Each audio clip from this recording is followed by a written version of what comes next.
Hi friends, என்னோடய கையில் வந்து ஒரு மைல்டான ஸ்டீல் வந்து இருக்குது.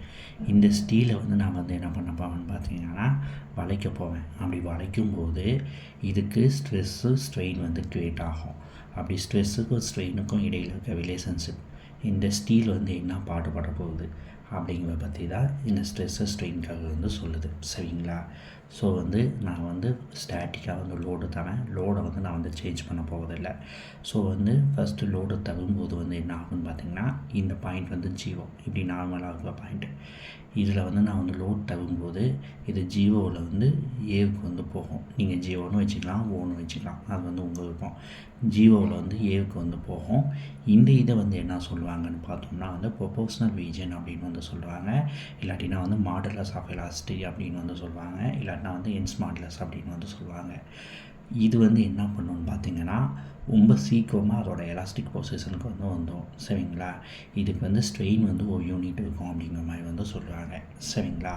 அடுத்து வந்து இன்னும் கொஞ்சம் நான் ஃபோர்ஸ் தரும்போது வந்து என்ன ஆகுதுன்னு பார்த்தீங்கன்னா, ஏவில் வந்து பிக்கு வந்து மூவ் ஆகுது இந்த மெட்டீரியலோட இது. ஏன்னா நான் ஃபோர்ஸ் தரதை வந்து நிறுத்தலை. நான் கையெடுத்துட்டேனே தவிர ஃபோர்ஸ் தரதை வந்து நிறுத்தலை.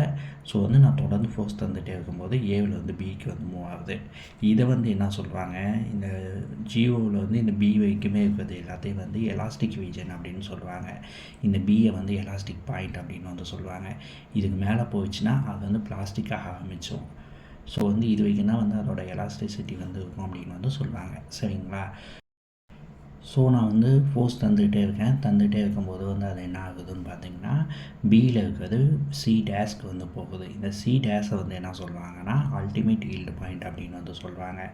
அல்டிமேட் ஈல்டு பாயிண்ட் அப்படின்னா வந்து என்னன்னு பார்த்தீங்கன்னா வச்சுக்கிங்களேன், லோடு தவது வந்து இதாகிட்டு உங்களுக்கு வந்து அதுக்கு மேலே வந்து லோடை கேரி பண்ண முடியாமல் அதோட லென்த்து மட்டும் வந்து இன்க்ரீஸ் ஆகும். இல்லாட்டினா வந்து வேறு ஏதாவது ஒரு டைமென்ஷன் வந்து இன்க்ரீஸ் ஆகும் அப்படின்னு வந்து சொல்கிறாங்க. சரிங்களா? அல்டிமேட் ஈல்டு பாயிண்டில் வந்து அப்படியே வந்து திருப்பி நான் ஃபோர்ஸ் தரும்போது வந்து அந்த இது வந்து குறையுது. அதாவது வந்து ஸ்ட்ரெஸ் வந்து குறையுது. ஏன் ஸ்ட்ரெஸ்ஸு குறையுது? அது லோடு கேரி பண்ணுறதை வந்து ஸ்டாப் பண்ணி வச்சு, அதோட டிஃபார்மேஷனை வந்து ஸ்டார்ட் பண்ணி வச்சு. சரிங்களா? ஸோ வந்து அதனால் வந்து ஸ்ட்ரெஸ் வந்து குறையுது. ஸ்ட்ரெஸ்ஸு குறைஞ்சிட்டு அப்படியே வந்து கிராஜுவலாக இதாக வந்து இது பண்ணிக்கிட்டே போயிட்டுருக்கு. அதாவது டிஃபார்ம் ஆகிட்டே இருக்குது. ஆனால் வந்து அது வந்து லோடை வந்து எடுத்துக்கல. ஸ்ட்ரெயின் மட்டும் வந்து இன்க்ரீஸ் ஆகிட்டே இருக்குது. ஸ்ட்ரெயின்னா என்ன அப்படிங்கிறத பற்றி ஆல்ரெடி வீடியோ போட்டிருக்கேன். நீங்கள் வேணால் போட்டு பாருங்கள். அதாவது லென்த்துக்கும் ஒரிஜினல் லென்த்துக்கும் இடையில் இருக்கிற ஒரு ரேஷியோ தான் வந்து ஸ்ட்ரெயின் அப்படின்னு வந்து சொல்லுவாங்க. சரிங்களா? ஸோ வந்து ஸ்ட்ரெயின் மட்டும் வந்து இன்க்ரீஸ் ஆகிட்டே இருக்குது. ஸ்ட்ரெயின் இன்க்ரீஸ் ஆகிட்டே இருக்கா, அதுக்கப்புறம் ஒரு கட்டத்துக்கு மேலே வந்து நான் திருப்பி ஃபோர்ஸ் தந்துகிட்டே தான் இருக்கேன். நான் ஃபோர்ஸை மாற்றலை. ஏன்னா ஸ்டாட்டிக்காக வந்து லோடு வந்து அப்ளை ஆகிட்டே தான் இருக்குது. ஸோ வந்து ஃபோர்ஸை வந்து நான் தொடர்ந்து தந்துகிட்டே தான் இருக்கேன். ஒரு கட்டத்துக்கு மேலே என்ன ஆகுது, திடீர்னு வந்து ஸ்ட்ரெஸ் வந்து ரொம்ப அதிகமாகுது. இதை வந்து அல்டிமேட் ஸ்ட்ரெஸ் அப்படின்னு வந்து சொல்லுவாங்க. சரிங்களா?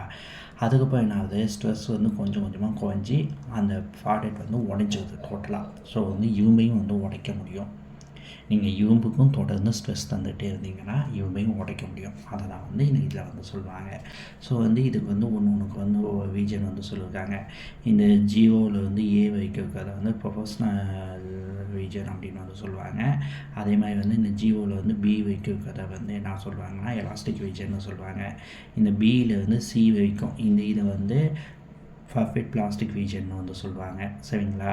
அதே மாதிரி வந்து இந்த டியில் வந்து இ வரைக்கும் இருக்கிறது வந்து ஸ்ட்ரெயின் ஹார்டனிங் ரீஜன் அப்படின்னு வந்து சொல்லுவாங்க. ஏன் ஸ்ட்ரெயின் ஹார்டனிங் ரீஜன் அப்படின்னு வந்து சொல்லுவாங்கன்னா, இது வரைக்குமே அது வந்து லோடை வந்து கேரி பண்ணுறதை வந்து மறுத்துட்டு ஸ்ட்ரெயினை மட்டுமே இதாகிட்டு இருந்துட்டு திடீர்னு வந்து ஸ்ட்ரெஸ்ஸை மட்டும் வந்து அதிகமாக வந்து எடுத்துக்குது. ஸ்ட்ரெஸ்ஸையும் அதிகமாக எடுத்துக்குது. அதே மாதிரி வந்து ஸ்ட்ரெயினையும் வந்து அதிகமாக எடுத்துக்குங்கும் போது அந்த மெட்டீரியல் வந்து ஹார்டாக ஆரம்பிச்சிச்சு.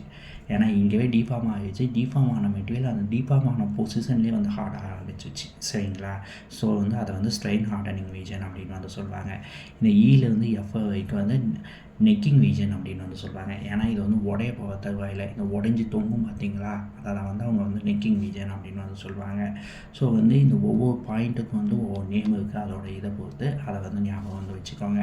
ஒரு சில கீ பாயிண்ட்ஸில் வந்து சொல்கிறேன், இதை வந்து நோட் பண்ணி வச்சுக்கோங்க. எலாஸ்டிக் ஸ்ட்ரெயினை விட 10-15 மடங்கு வந்து பிளாஸ்டிக் ஸ்ட்ரெயின் வந்து அதிக பவரோட வந்து இருக்குமா. உங்களுக்கு வந்து கார்பன் வந்து அதிகமானதுன்னா ஃப்ராக்சர் வந்து கம்மியாகுமா, ஃப்ராக்சர் ஸ்ட்ரெயின் வந்து கம்மியாகுமா, ஈல்டு ஸ்ட்ரெஸ் வந்து அதிகமாகுமா.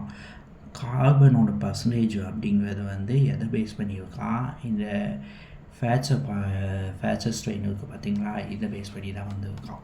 சரிங்களா, இந்த கர்வை வந்து நல்லா தெளிவாக வந்து பார்த்துக்கோங்க. இந்த வீடியோ வந்து உங்களுக்கு பிடிச்சிருந்தா லைக் பண்ணுங்கள், ஷேர் பண்ணுங்கள், மறக்காம என் சேனலை சப்ஸ்கிரைப் பண்ணுங்கள். டாடா பை பை, வேறு வீடியோவில் மீட் பண்ணலாம்.